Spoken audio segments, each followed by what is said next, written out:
Joining us now is Dr. Shmuel Katz, one of the leading activists in the United States for Israel advocacy. Dr. Katz is one of the founders of the organization Stand With Us. He helps guide the powerful pro-Israel messaging there, and he's robustly involved in Jewish and pro-Israel organizations all over the United States. Dr. Shmuel Katz, we're happy to have you here on Arutz Sheva. Shalom. It's a pleasure being here.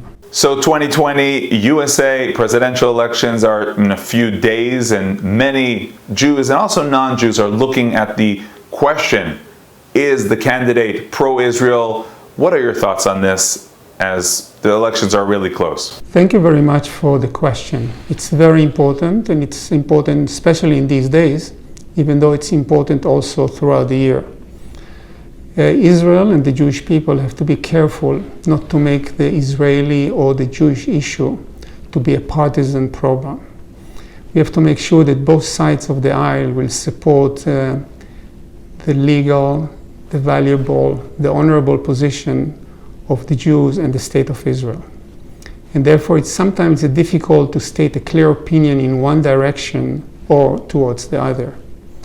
However, in these days, you have to make a real distinction between the policies as they expressed by the various candidates, and we should look into the details of their presentation, but not only about their presentation today.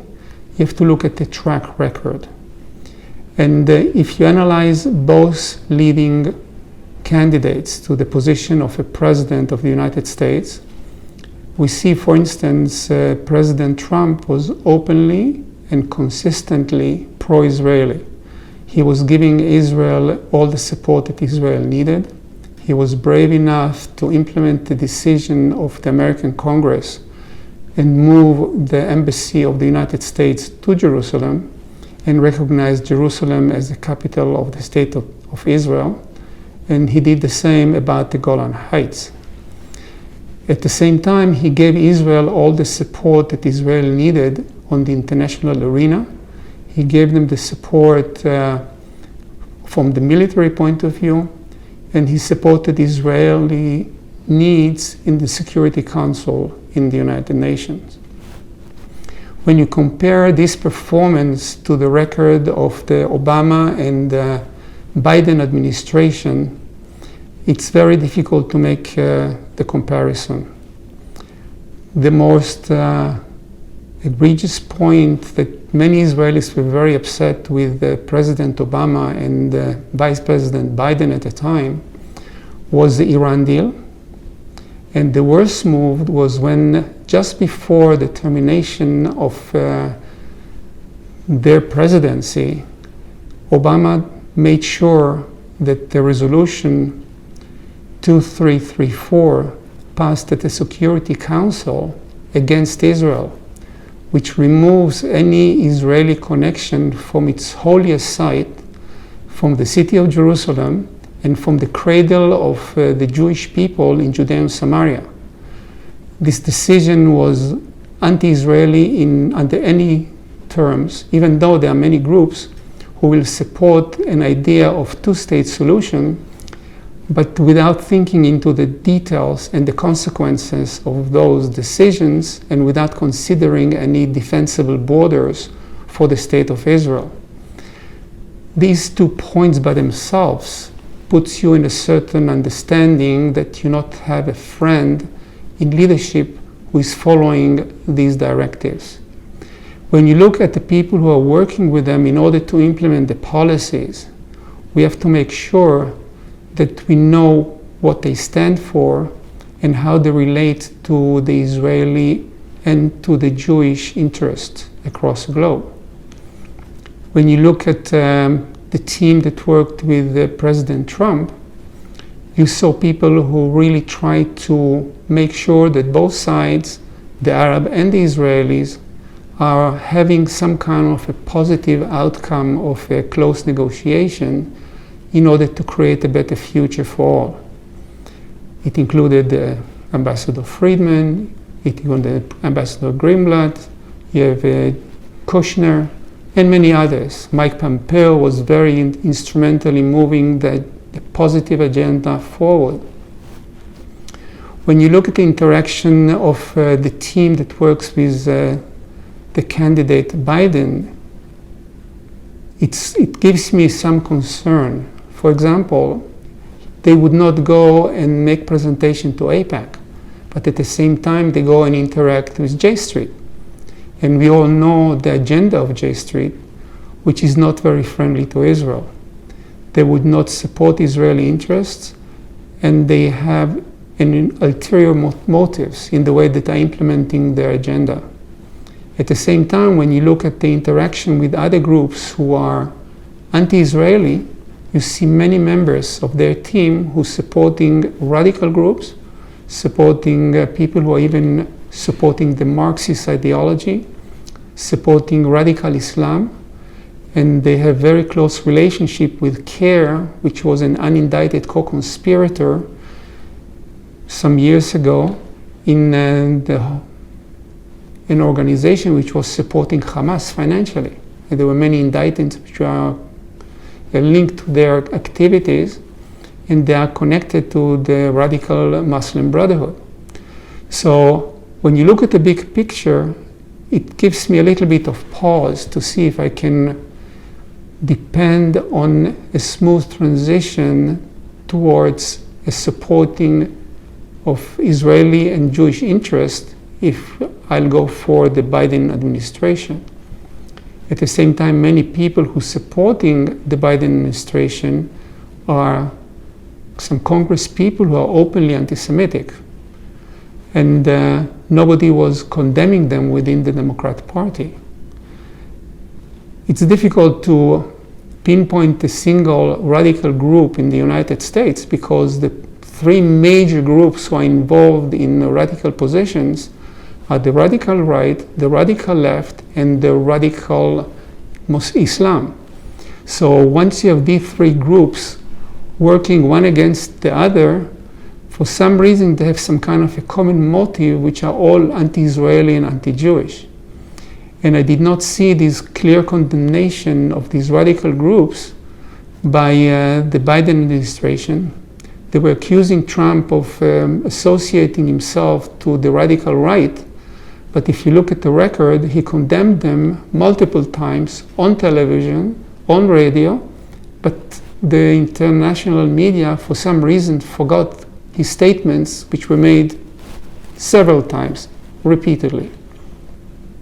And therefore, the bottom line is, when you look at the up-and-coming elections in the United States, I would be very concerned about the future of the American-Israeli relationship if we would have a Biden-Harris administration in comparison to a stable and pro-Israeli and pro-Jewish Trump and Pence administration, who are also more pro-American, pro-Constitution, pro-legal, pro-freedom, and pro-liberty. So I hope that whoever goes to vote, he should ponder and think carefully about what decision he's going to make at the ballot box. Now, when we look at the advisors to President Trump and to former VP Biden in terms of the Middle East, can we learn from that about their true attitude towards Israel, towards the situation in the Middle East? When you look at the team that surrounds Biden, you have people like Saunders, who expressed openly hostility towards Israel, who support J Street and their ideology, who would not support policies and programs of the Israeli government and the Jewish people. You'll have Ocasio-Cortez, who will not even address a women's gathering, which was put together by Shalom Achshav's women group, because she thought they're too pro-Israeli. You would not have them address AIPAC or any serious Jewish organization because they don't consider them to be of value. They're causing up to people like Farrakhan and the radical Muslims who do not like the state of Israel nor the United States of America. We have a lot of advisors who go with them, like Kerry, who was never a friend of Israel. And then you have people who are left over from the Obama administration who still are part of their or proposed administration. On the other side, when you have the team that surrounds President Trump, you have people who are trying to make sure that the United States is stable, the United States is looking after its own interest, but at the same time looking up to their friends in the Middle East, including Israel, like David Friedman or Kushner and many others. And the matter of fact, who heard about it? But 3 peace agreements that happened in an area where people were totally surprised about their happening when Israel managed to build bridges with the United Arab Emirates, with Bahrain, and with Sudan under the support and interaction of Mike Pompeo, President Trump, and the entire team who are trying to bring peace to the Middle East to the benefit of everybody. Benefit of the people in the Middle East, should be the Jewish or Arab, people in the United States that should need to address much less problems with terror and deception, and hopefully they'll be able to bring in them further these peace programs.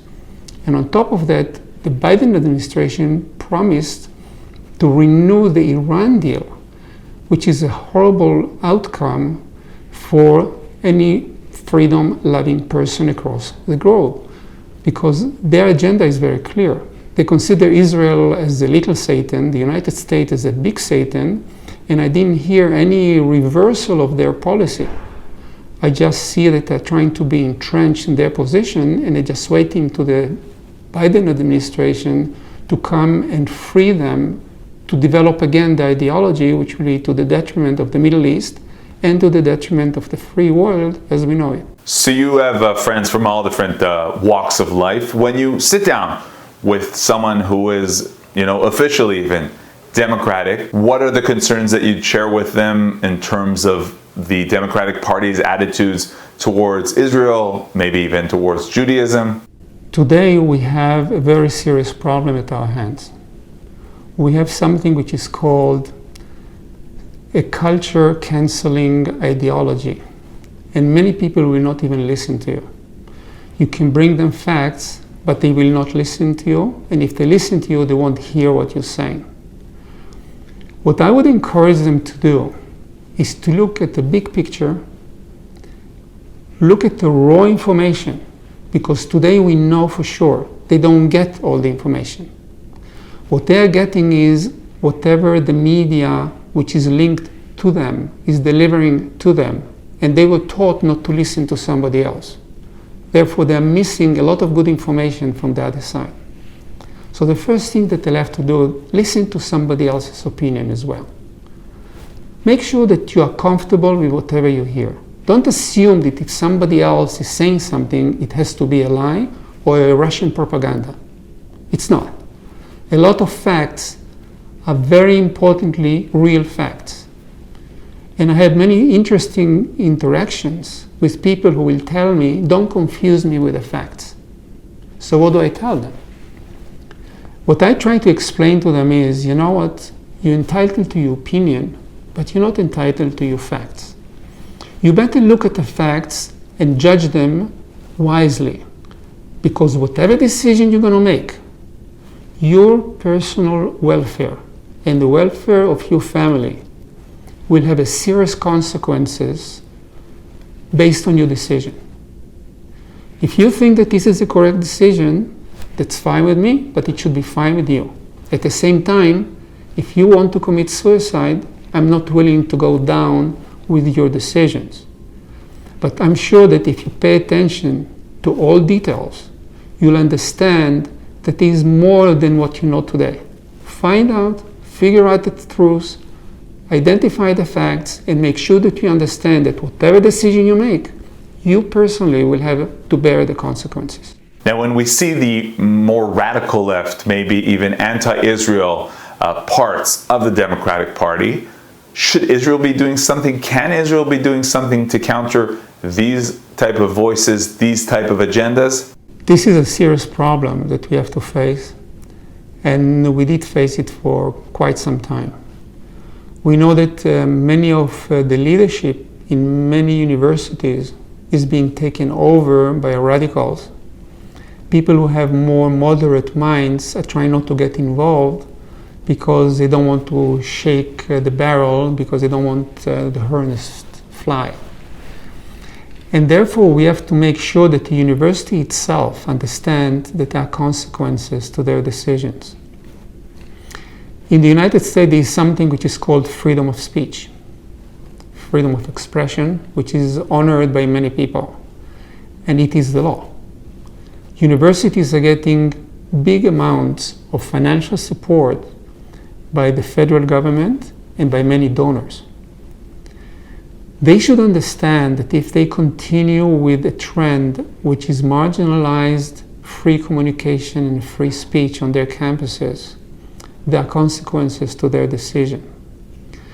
If you will be able to communicate with the people who are financing the universities, to let them understand that if they don't respect the freedom of speech and freedom of expression, funds will be withheld from them, which will undermine their ability to function. Universities will understand very fast that they will have to comply with the very basic rules, which is grounded in the Constitution, to give freedom of speech to people who have different opinions. In fact, university is a place where you have to exchange ideas, learn, develop, create your own opinion, listen to others. If you listen always to one person or people who speak the same way, you will not learn much. You'll be indoctrinated. University has to be a place where you can develop your knowledge and make sure that you do something to the betterment of society at large. You know, a lot of things have changed throughout the last 10 years, even the last year. What is your message to Jewish millennials? I know that in the time of the Mashiach, the holiness of Jerusalem will expand to the entire land of Israel, and the holiness of the land of Israel will expand to the rest of the world. Therefore, I think that if people can implement holiness and influence the neighbors in order to bring in peace, tranquility, and understanding, they can do it wherever they are. They should be entrenched solidly wherever they are, try to build up their knowledge, their contact, their communication, and if they do it correctly, they'll be able to be very influential no matter where they are. And today especially, maybe not during the virus times, but in normal times, which hopefully is going to be very soon, even if you live in any city, in any place, in Israel or abroad, the communication is relatively easy. A couple of hours and you'll be wherever you want to be. So you should be able to do whatever you feel you can do the best, wherever you feel it's going to be most successful, because the limitations are not there anymore. You'll be able to influence and participate and travel and communicate across the globe freely. Dr. Shmuel Katz, thank you very much for being with us. It's a pleasure being with you, and you should be going from Chayil to Chayil.